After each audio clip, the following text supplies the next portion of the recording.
Pada 6 Julai 2017, dua wanita muda dari Republik Czech, Nikola Barabasova dan Nikola Vorlova, memulakan perjalanan menaiki Volkswagen Beetle menuju ke Bilina. Sepanjang perjalanan, Barabasova yang duduk di tempat penumpang memulakan siaran langsung di Facebook, merakam detik-detik ceria mereka menyanyi dan menari sementara kereta dipandu pada kelajuan melebihi 120 km sejam tanpa menghiraukan papan tanda lalu lintas.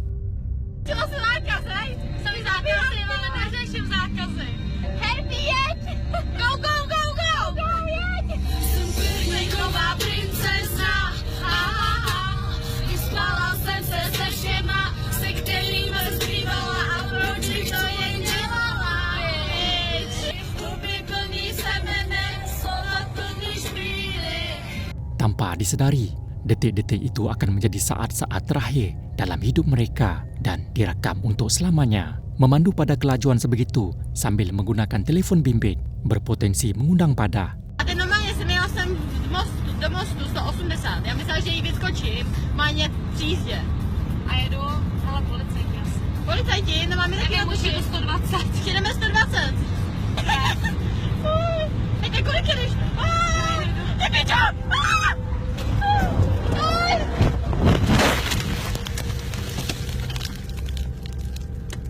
Ketika melalui seleko tajam ke kiri, pemandu hilang kawalan. Kereta itu melanggar penghadang bunyi di tepi jalan, berhampiran perhentian bas. Sebelum terbalik, telefon bimbit yang digunakan Barabasova untuk siaran langsung terus merakam suasana sekeliling selepas kemalangan. Hej, holky, Roku, telefon!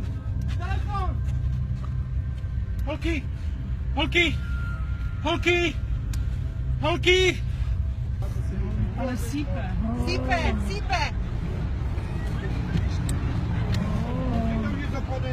Pojďte pomoct! Jo, dechá, i ta druhá. Je tady zakliněná u volantu. Rychle. Ale není to nic velkého, nějaký drobný odřeniny. Ty krve tam není tolik. Dýchejte. Akibat insiden itu, Nikola Barabasova meninggal dunia di tempat kejadian, manakala Nikola Vorlova cedera parah dan dikejarkan ke hospital untuk rawatan lanjut. Siaran langsung tersebut akhirnya dihentikan oleh anggota penyelamat lebih daripada 40 minit selepas kemalangan berlaku.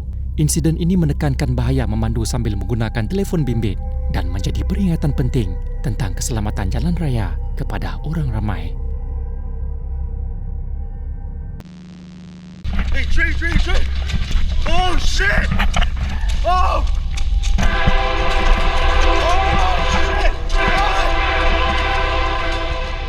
Kisah ini berlaku di Amerika Syarikat, berhampiran Chatsworth Park, utara Los Angeles.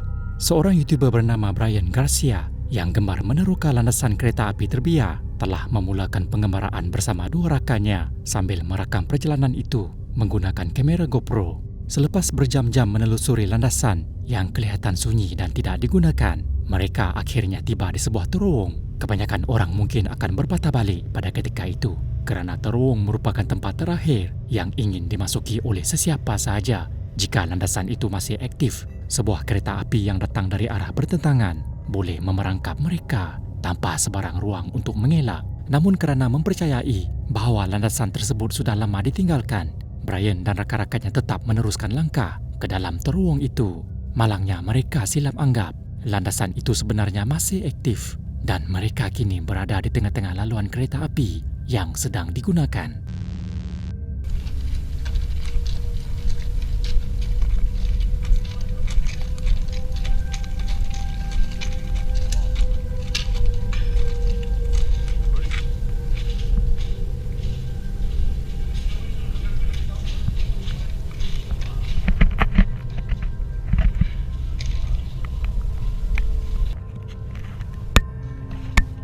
Ketika mereka semakin hampir ke penghujung terowong, sebuah kereta api yang meluncur laju datang dari arah belakang memaksa mereka membuat keputusan dalam sekelip mata, sama ada berpatah balik melalui laluan yang lebih jauh atau berlari ke arah pintu keluar yang lebih hampir.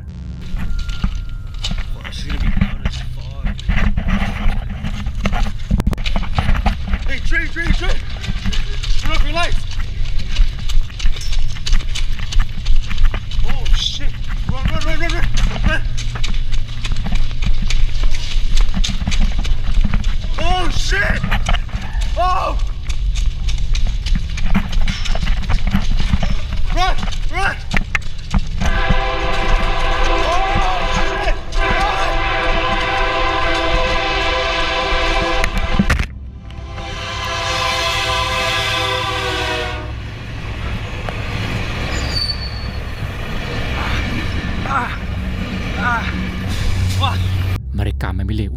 berlari ke arah pintu keluar terdekat. Dalam keadaan cemas dan tergesa-gesa, mereka sempat melarikan diri keluar daripada terowong itu.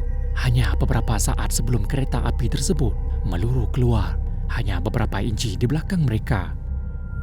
Rakaman tersebut dimuat naik ke YouTube dengan tajuk Subway Surfers in Real Life dan menjadi tular dalam masa singkat. Namun ramai penonton mengecam tindakan mereka sebagai tidak bertanggungjawab dan membahayakan nyawa. Pengalaman itu menjadi peringatan bahawa rasa ingin tahu dan keberanian tanpa pengetahuan boleh mengundang pada.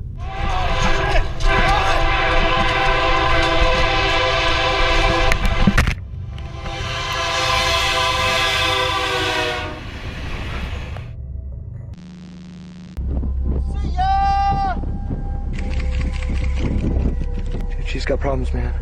Dude, she's got big chewing in. Oh my God. Ini ialah Jane Davis, seorang wanita berusia 60 tahun, merupakan seorang ahli lagak ngeri dan penerjun payung profesional yang berasal dari Santa Barbara. Pada 22 Oktober 1959, Jane berdiri di puncak Al Capitan yang terletak di Taman Negara Yosemite. Dia tidak bersendirian, terdapat 4 lagi penerjun base yang turut serta bersamanya. Mereka berkumpul dengan satu tujuan yang sama, iaitu untuk membuktikan bahawa terjunan dari tebing setinggi 3,000 kaki itu boleh dilakukan dengan selamat, di samping memprotes larangan pihak Taman Negara yang telah menjadikan aktiviti tersebut sebagai satu kesalahan undang-undang. Kesemua mereka sedar akan risikonya. Beberapa bulan sebelum itu, seorang penerjun lain telah melakukan terjunan dari lokasi yang sama. Dia mendarat dengan selamat, namun mati lemas di sungai ketika melarikan diri daripada ranger taman yang cuba menahannya. Walaupun menyedari insiden tersebut, Jane dan rakan-rakannya tetap meneruskan misi mereka. 3 penerjun pertama melompat, membuka payung terjun dan berjaya mendarat tanpa sebarang masalah. Kini tiba giliran Jane. Suaminya, Dwight Davis, memerhatikan dari belakang kamera ketika Jane melangkah ke tepi tebing. Namun kali ini Jane tidak menggunakan peralatan miliknya sendiri. Dia bimbang peralatan itu akan dirampas sekiranya mereka ditangkap. Sebaliknya dia meminjam payung terjun yang lebih murah dengan reka bentuk yang berbeza daripada apa yang biasa digunakannya. Walaupun Jane telah melakukan lebih daripada 2,700 terjunan dari kapal terbang, ini merupakan terjunan base pertamanya menggunakan peralatan yang asing.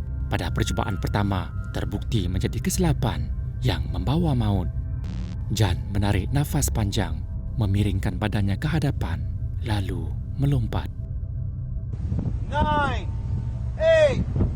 8, 7, 6, 5, 4, 3,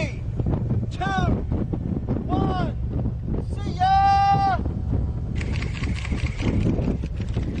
Yeah, nice. Pada mulanya segalanya kelihatan sempurna, namun tanpa mereka sedari, beberapa detik berikutnya akan meninggalkan trauma yang terpahat dalam memori mereka untuk selama-lamanya. Yeah, nice.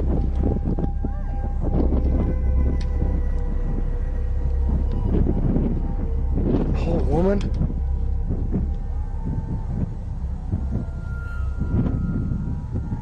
Dude, she's got problems, man. Dude, she's got big chewing in. Oh my God.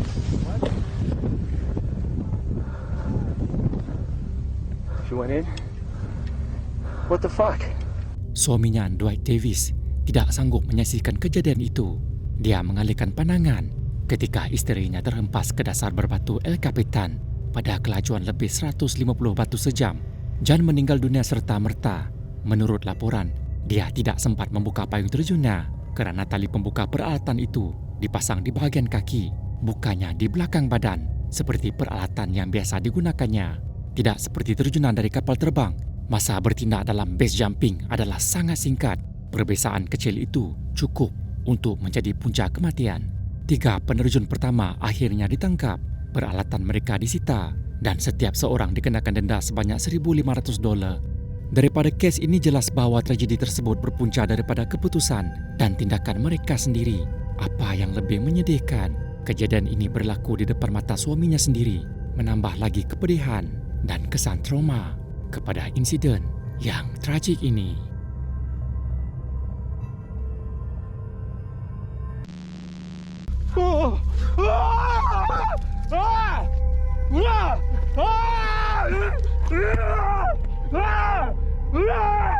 Pada 1 Oktober 2022, seorang pendaki dari Jepun yang mempunyai pengalaman lebih daripada 8 tahun sedang merakam pendakiannya menggunakan kamera GoPro di Gunung Futago, Chichibu, Jepun. Walaupun dia pernah mendaki beberapa gunung sebelum ini, pendakian kali ini jauh berbeza. Kawasan yang dilaluinya merupakan habitat seekor ibu beruang hitam bersama anak-anaknya, menimbulkan risiko berbahaya kepada setiap pendaki. Secara amnya, beruang dewasa akan mengelak daripada manusia jika diberikan ruang, tetapi ibu beruang bersikap lebih agresif dan cepat menyerang. Sekiranya anaknya dirasakan terancam, dia tidak menyedari kehadiran beruang itu berhampiran. Sebagai langkah berjaga-jaga, dia membawa loceng keselamatan khas yang dipasang pada pendaki untuk mengeluarkan bunyi semasa berjalan, bertujuan memberi amaran kepada beruang supaya menjauhi kawasan. Namun selepas menandakan puncak, dia mula menuruni gunung dengan loceng dimatikan tanpa sebarang amaran. Pada ketika itu, ibu beruang itu tiba-tiba cuba menyerangnya.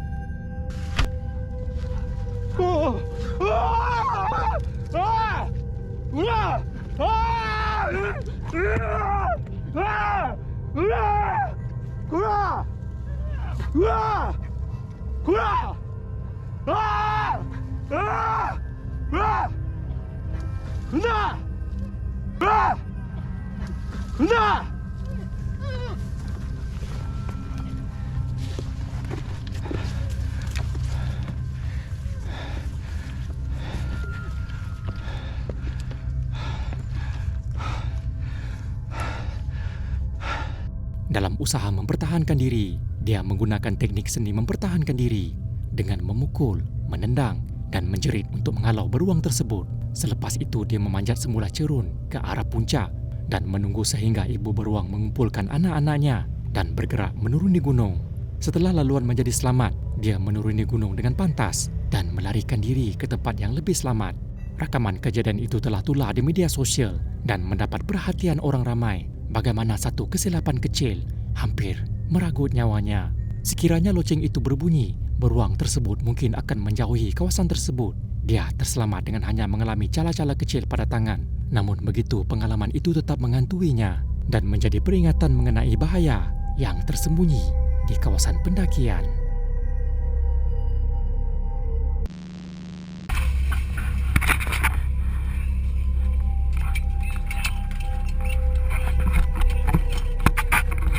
Pada 11 Disember 2013, seorang pekerja binaan berusia 39 tahun bernama Ferdinand Puentes yang gemar merakam detik berlepas dan mendarat menggunakan kamera GoPro menaiki sebuah penerbangan komuter kecil dari lapangan terbang Kalaupapa menuju ke Honolulu, ibu kota yang terletak di Pulau Oahu.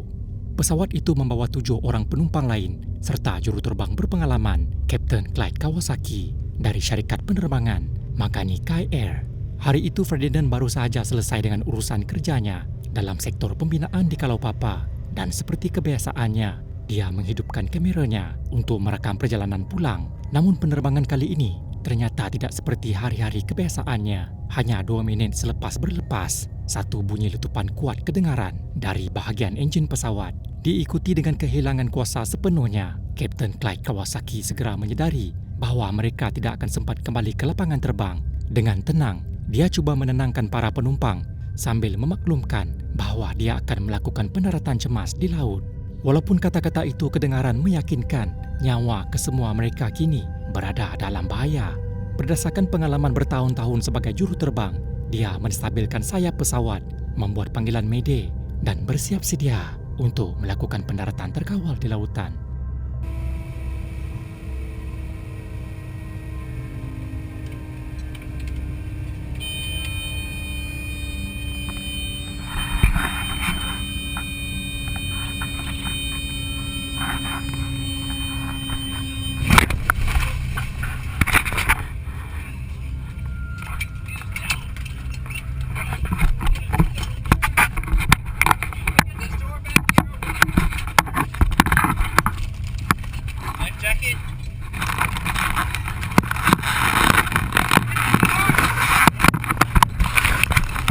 Tidak lama kemudian, penggerak kecemasan berbunyi dan pesawat mula menjunam serta berpusing laju ke arah laut. Suasana dalam kabin bertukar menjadi huru-hara. Namun Ferdinand tetap merekam segalanya. Beberapa saat kemudian, pesawat menghentam permukaan laut dengan kuat. Air laut segera memasuki kabin, memenuhi ruang pesawat yang mula tenggelam. Dalam keadaan cemas itu, para penumpang segera mencapai jaket keselamatan masing-masing dan menuju ke pintu keluar. Anehnya mereka kelihatan tenang dan tersusun meskipun baru saja melalui nahas udara.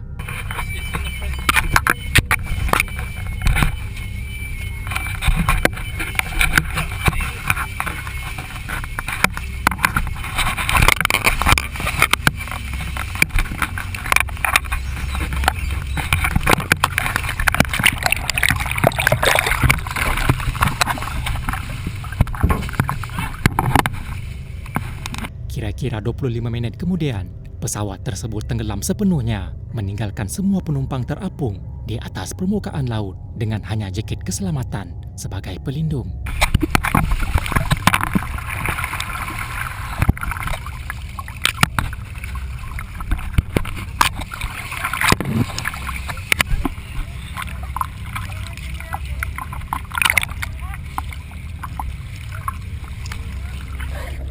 Oh, you gotta put it on first before you pull it. You have to put it on first. Everybody okay? Seorang penumpang berjaya berenang kira-kira setengah batu ke pantai, manakala Ferdinand sendiri cuba berenang namun keletihan di pertengahan sebelum diselamatkan oleh pengawal pantai yang tiba tidak lama kemudian. Hasil siasatan mendapati bahawa kegagalan enjin berpunca daripada bilah pemampat turbin yang retak dan pecah menyebabkan kehilangan kuasa secara total. Semua penumpang akhirnya berjaya diselamatkan kecuali seorang wanita berusia 60 tahun, Loretta Fadi, yang meninggal dunia akibat komplikasi jantung yang dicetuskan oleh kejadian nahas tersebut. Tindakan tenang dan pantas Kapten Clyde Kawasaki telah menyelamatkan hampir semua nyawa penumpang dan beliau dipuji oleh pihak berkuasa penerbangan Amerika Syarikat atas keberanian serta kecekapan dalam menghadapi insiden nahas udara yang hampir merenggut nyawa.